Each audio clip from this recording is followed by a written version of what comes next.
Yeah, g'day guys, welcome to Shenke Garage. So in this episode, we're going to be doing something a little bit different, and I'm in my mate's workshop here, and I thought it'd be cool to do an episode on just some of the builds that he's got going on. So we'll jump straight into the video and hope you enjoy. We come and do a barn find in your shed? Why not?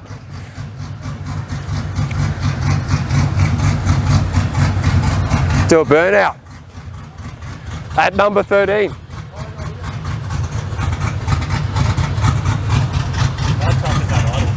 It's awesome.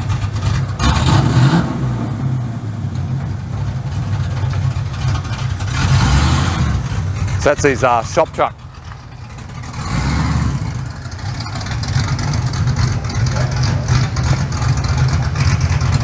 Just smell the raw gas.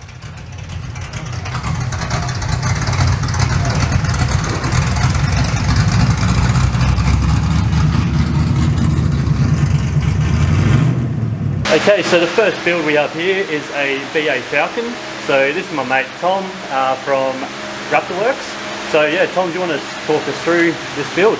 What we have here is a twin turbo 5.4 litre. It's a BA XR8. It's a good customer of mine. At the moment, what we're doing is a factory motor with this turbo addition. He made 650 horse at the wheels, but that's on borrowed time with a factory motor.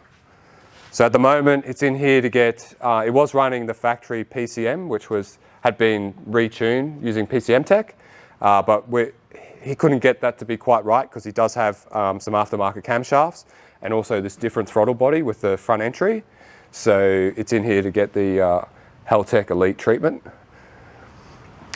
which is so I make a custom plug and play loom for these vehicles, and it's just 3/4 of the way through doing that, but there's a lot of extra bits and pieces on this car because of the twin turbos, and we've done a few more extra features as well, like flex fuel, the rotary trim switch for multiple maps, a lot of sensors for oil pressure and boost control, like twin boost control, fuel pressure, gearbox temperature sensor.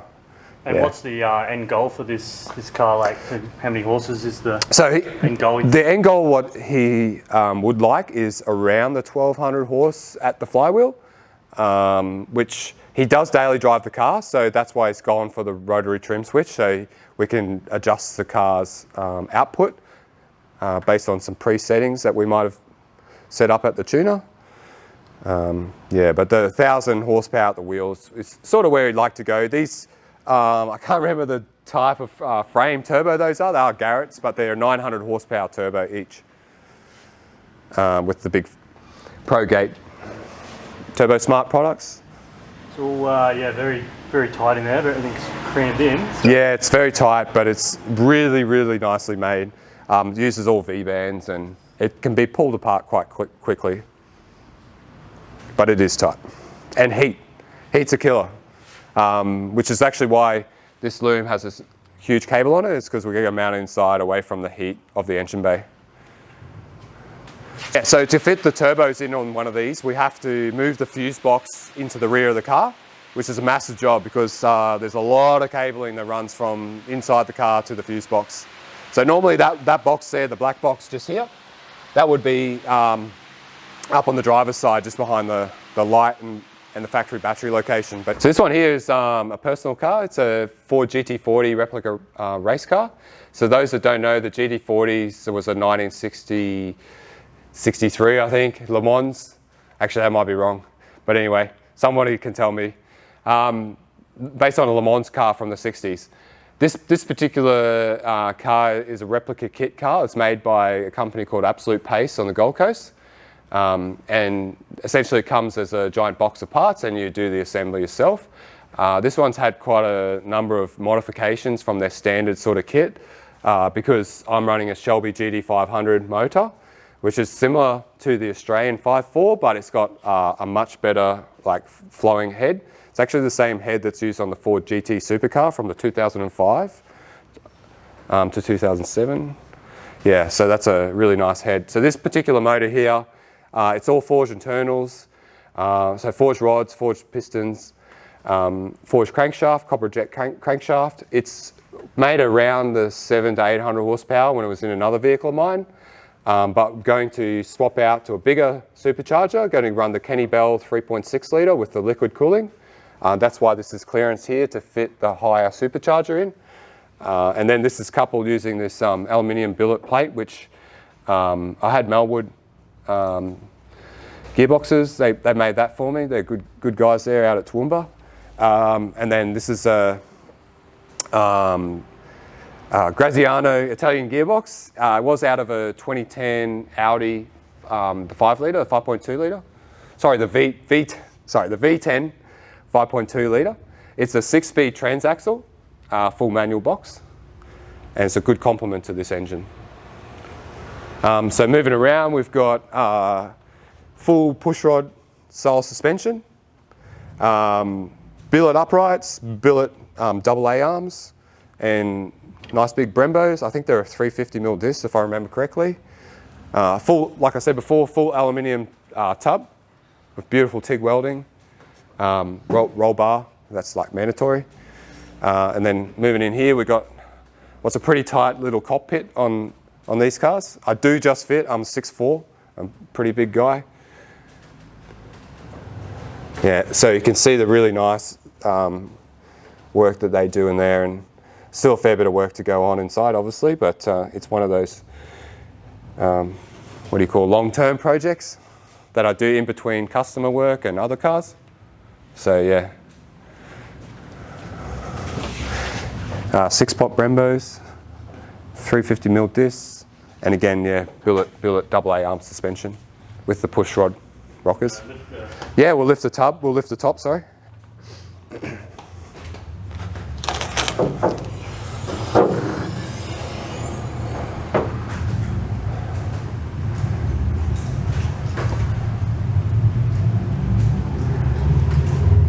Yeah, so it's beautifully made. Yeah, all them welds are really nice, yeah. The guy was a real craftsman, did that. So I'm sort of still doing a lot of fit out work. I've got, you have to start to put some reservoirs for the braking system and the clutch. I've fitted the suspension up. I've got to start doing some of the pipe work because all the radiator, the condenser and the heat exchanger for the supercharger go in the front here. And I opted for the single entry, like the single exit nozzle on, nostril, sorry, on this car. Yeah. And what's the weight of this thing? It's around, well, they say that generally these cars are around 1,000 kilo mark, but this one's got a bit different motor and gearbox than they normally do, so I'm thinking it's going to be a little bit heavier, but ideally my target weight would be just around that 1,000 kilo mark. The body's constructed of carbon fibre and fiberglass, so it's a mixture of the two. The moulds are taken off an original Ford GT40, so all of the dimensions are correct. It hasn't been stretched or widened or anything like that. Still the 40 inches to the top of the roof. A bit of Kevlar. There's like some Kevlar and side entry protection on the doors. So that was a must to get. So these could be street registered.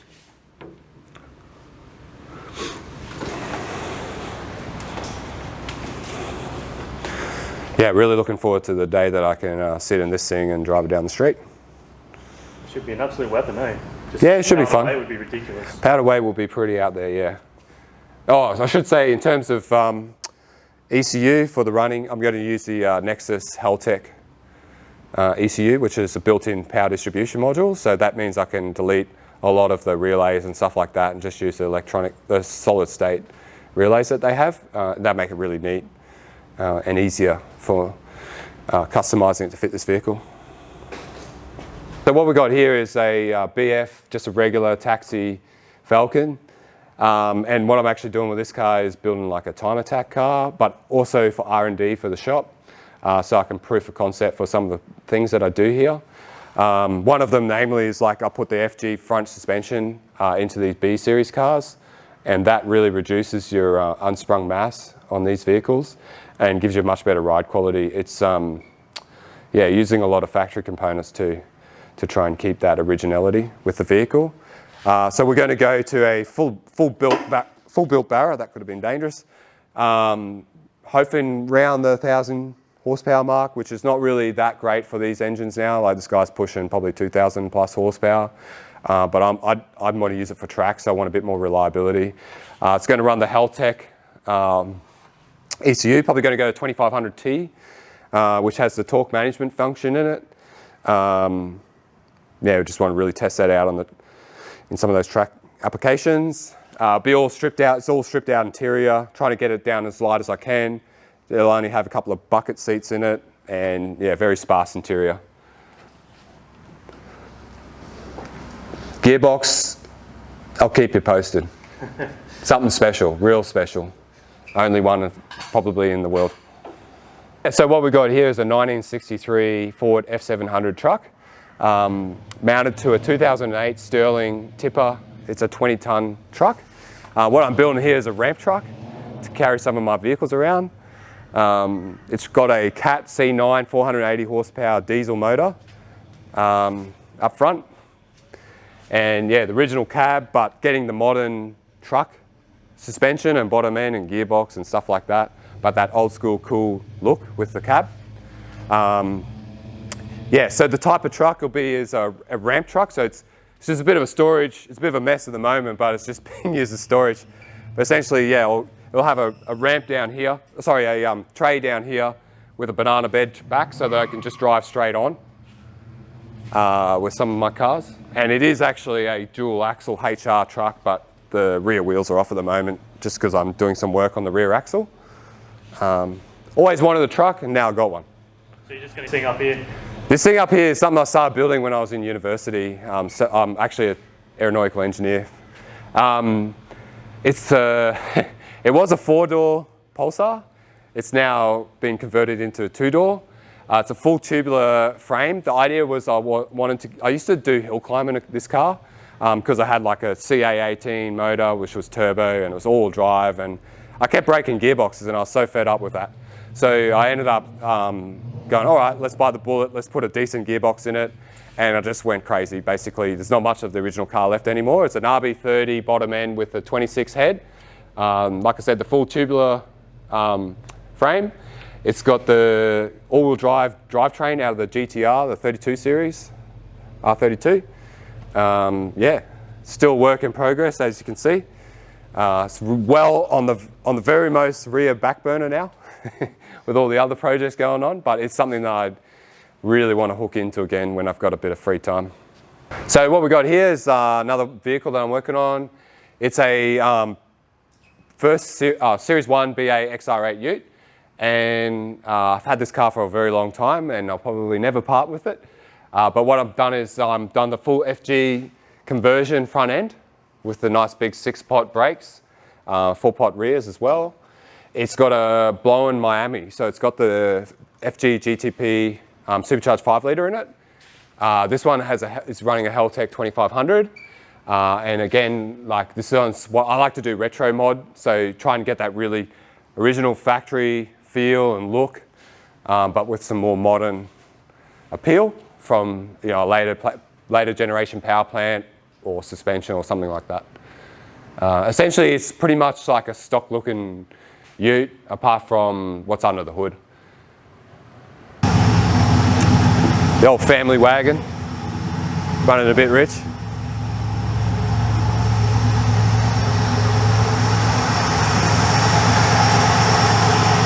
So, LS, yeah, just, take the wife and kids to church on a Sunday.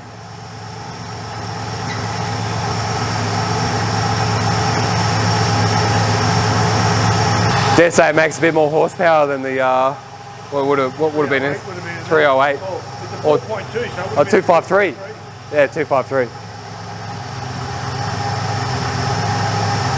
It's got the quality control seal of approval. Legit.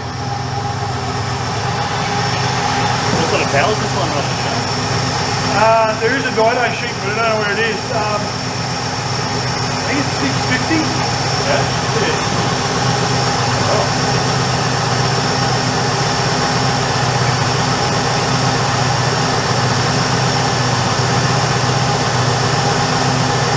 Just made to fit. Yeah. Plenty of room in there. plenty of room, yeah. Maybe that could be part 2 for your tonner. 2 stinking turbos sitting on each side. Yeah. There's plenty of room for fucking massive turbos. Oh, absolutely. Yeah, you could put giant turbos in one of these.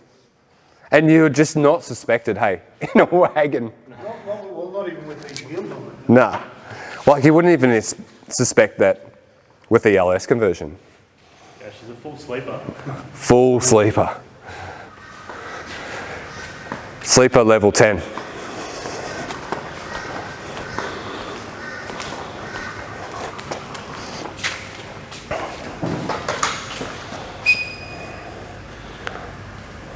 Like the funky tricolour starter that was on that Kiwi?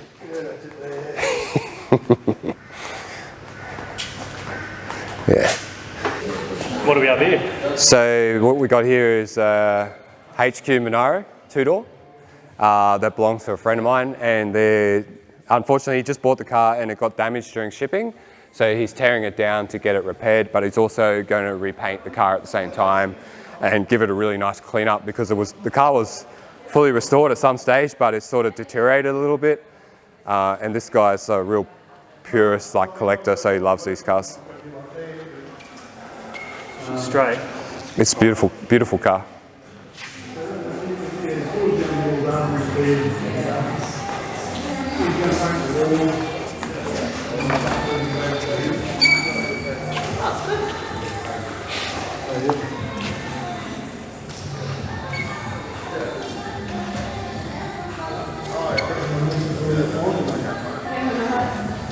Love the stock interior, eh? Just looks... Yeah.